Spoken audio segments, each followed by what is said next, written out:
សួស្តីអ្នកទាំងអស់គ្នាវិលស្វាគមន៍សាជាថ្មីម្ដងទៀតមកកាន់ Channel របស់ Admin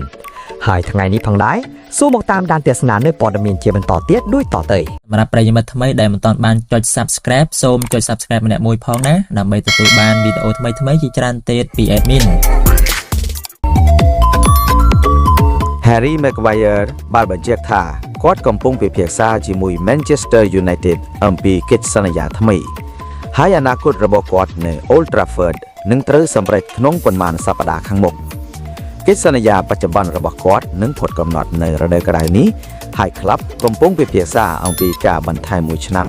បូកជាមួយជម្រើសបន្ថែម1ឆ្នាំទៀត Maguire បាននិយាយថាគាត់ស្រឡាញ់ក្លឹបប៉ុន្តែការសម្រេចចិត្តត្រូវតែល្អសម្រាប់ទាំងគាត់និងក្លឹបគាត់មិនចង់នៅតែដោយសារតែអារម្មណ៍ទេតែចង់នៅបើក្លឹបត្រូវការគាត់ពិតប្រាកដគាត់ក៏បាននិយាយអំពីអតីតគ្រូបង្វឹក Ruben Amorim ដែលត្រូវបានបណ្ដេញចេញពី Man United ដោយសារបញ្ហាការលេងនិងការគ្រប់គ្រង Maguire និយាយថា Amorim មានគំនិតល្អប៉ុន្តែមិនដំណើរការនៅ Man United កីឡាករក៏មានភារកិច្ចផងដែរគាត់ជឿថា Amorim នឹងជោគជ័យនៅក្លឹបផ្សេងៗក្នុងអនាគត